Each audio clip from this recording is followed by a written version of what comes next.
Hey guys, welcome to the official Portola YouTube channel. Today we have a couple of reminders. Enjoy your 3-day weekend because there is no school on Monday in respect of Martin Luther King Jr.'s birthday.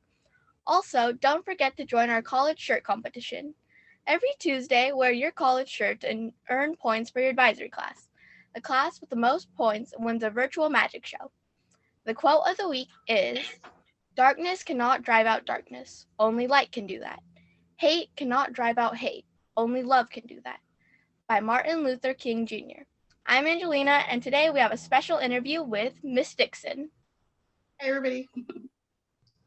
Okay, time for 12 questions with Miss Dixon. So, number 1, what's your job at Portola? My job at Portola is a really long title, and I always like to start off with that. It's Schoolwide Positive Behavior Support Coordinator. So I'm responsible for discipline, positive environment in our school, community building, and social emotional learning. Can you please repeat your title again? It was really long. It is, right? Schoolwide Positive Behavior Support Coordinator. Okay, so did you plan on being a school-wide positive support? I forgot the name. It's okay. No, I actually didn't plan it. It just came along as I was learning. I was a teacher at Portola about 2 years ago, and I came across restorative justice with our previous restorative justice coordinator, Ms. Jackson. And she trained me, and I really learned a lot from her. And I grew and understood how positive environment in the classroom, restorative justice practices really supported students' learning and that feeling of community. So along the way, out of classroom and other roles, I started to kind of implement that a little bit more into my other roles, and the teachers and administrators saw that, and I just kind of grew. And when this opportunity came up at Portola, I jumped right on it because it was in that path, and I really do believe that that positive environment does support student learning. So is this positive reinforcement a part of why you wanted to become a positive? Okay. Yeah. You could just call me positive behavior coordinator. Okay, positive behavior coordinator. Definitely. I wanted to learn how to support students in a different way. And I really believe that look, students are, we're kids are kids, people are people, and we make mistakes, and we have to learn from them, not just get the consequence, but reflect on what happened and why it happened, and what you did, and learn from it and grow from it. And sometimes there are different reasons why students act out and react in a certain way. And those are the conversations that we want to have. And we're all a team, teachers, principal, coordinators, counselors, and parents and students. We're a team on helping you to succeed. And that's what we really, I believe in that role, is to support, help that team for students to learn from their mistakes and grow from them. So when you were younger and you were growing up, what did you plan on being? Like, what did you want to be? I wanted to be a thoracic surgeon. So I went to medical magnets, science magnets, but I had two teachers in my life that stuck with me, and in the back of my mind, I always remembered those as I was going along. It was my sixth grade teacher. He had that, positive environment and learning from your mistakes. And then it was my senior political science teacher at Reseda High School, who, Mr. Kaz, I remember his name. I don't know. He just helped me believe in, and I loved how he taught in his environment in the classroom. And so those two teachers really helped me realize that I could succeed in anything I did. It didn't matter my gender, my race, my language. I could succeed. And I wanted to pass that on to students. I wanted that feeling of like you could succeed and be anything you want with the right support. So I wanted to be a thoracic surgeon, but something in the back of my mind kept telling me, you got to be something different. You've got to pass on what you have gotten from those two teachers. And I mean, there's other teachers, in the past, but those two stand out in my mind. So can you just just go over what a thoracic surgeon is? Because I'm not really super Yeah. familiar with it. So a thoracic surgeon works on the thorax in the area, so the heart, the lungs, and they work on those organs. And so they, if something's wrong with your lungs or something's wrong with your heart in that area, your esophagus, maybe your thorax. Mhm. Oh, that sounds really interesting. It is really interesting. I apologize. It's really interesting. Yeah. So, how many years have you been a positive behavior Support coordinator? support coordinator? Yeah. This is actually my first year in that role. Prior to that, I was a college and career coach.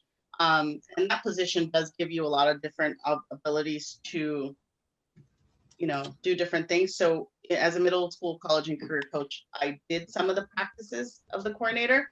That's why, it was such an easy transition to this role.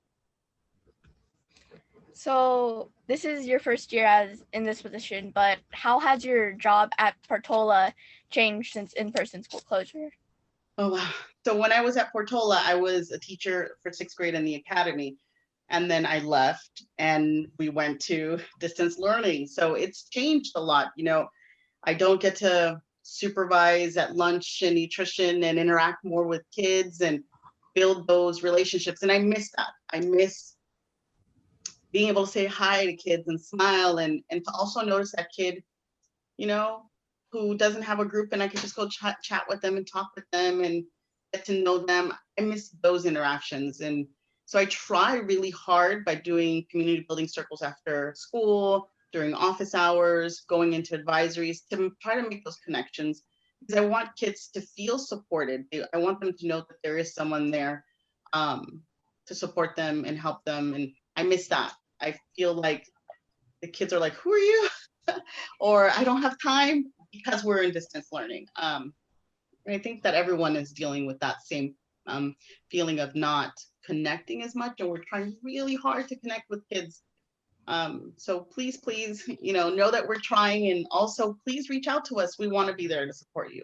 Me, the counselors, your teachers, we want to support.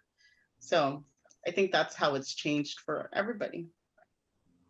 Yeah, your hard work is definitely not overlooked. Portola is doing a great job of keeping everyone together and being connected, and we really appreciate it.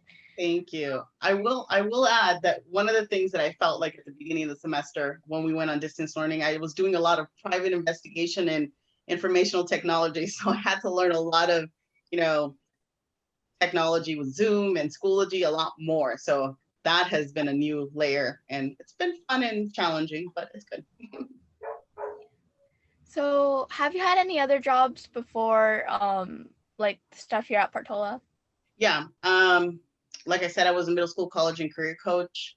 And then I've taught elementary school and middle school. I taught 6th and 8th grade math and science. So I've taught from any grade level from 4th up to 8th. But I've always been in education prior, I've been in education 15 years. So that's what I love. So you obviously have a lot of experience in the education field. So throughout that time, what's your least favorite part of your job? Oh my. Well, that's a hard one. I've never thought of that. I think with every job, there's always going to be something that's challenging, but even those challenging things make it worthwhile. So for example, if I've had a student who struggles with school, with academics, that's hard. That's a challenge because you want to support them. But it's so amazing when that child turns around and says, thank you, because now I feel comfortable.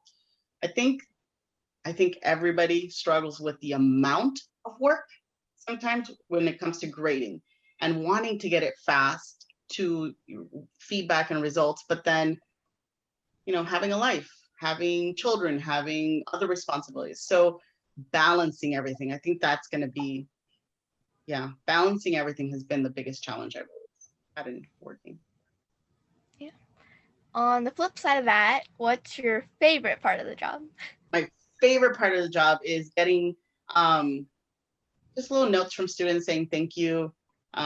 Just knowing that I made a difference in the student's life. I think that is my favorite part of it. In any role I've played, That has been my favorite part of the job, knowing that I made a difference.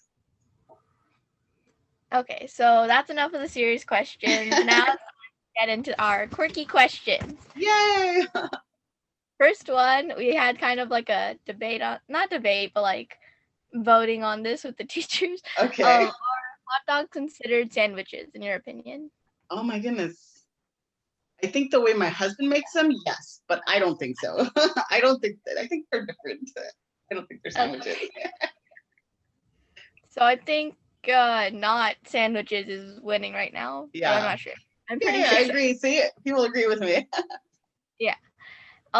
So would you describe yourself as more of a cat person or a dog person? Dog person. I have 4. So I'm definitely a dog person. Just out of curiosity, what type of dogs are they? One, he is a German Shepherd / Husky mix. So he looks like a German Shepherd, but he's white and black. So it's pretty cool. Aww. And then I have 2 puppy German Shepherd / Australian Shepherd, daughter said. Yes. So they're brown and black, and they're super cute and super precocious because they're 6 months old. They keep me up at night. And then we have a little one. He's just a little poodle Shih Tzu mix. So, and he's the top dog though, because he's the oldest. So all the big dogs listen to this little doggy. It's so cute. Yeah. So that's my puppies. So, and we have this week's quirky question. So you'll be the first to answer it. Ooh.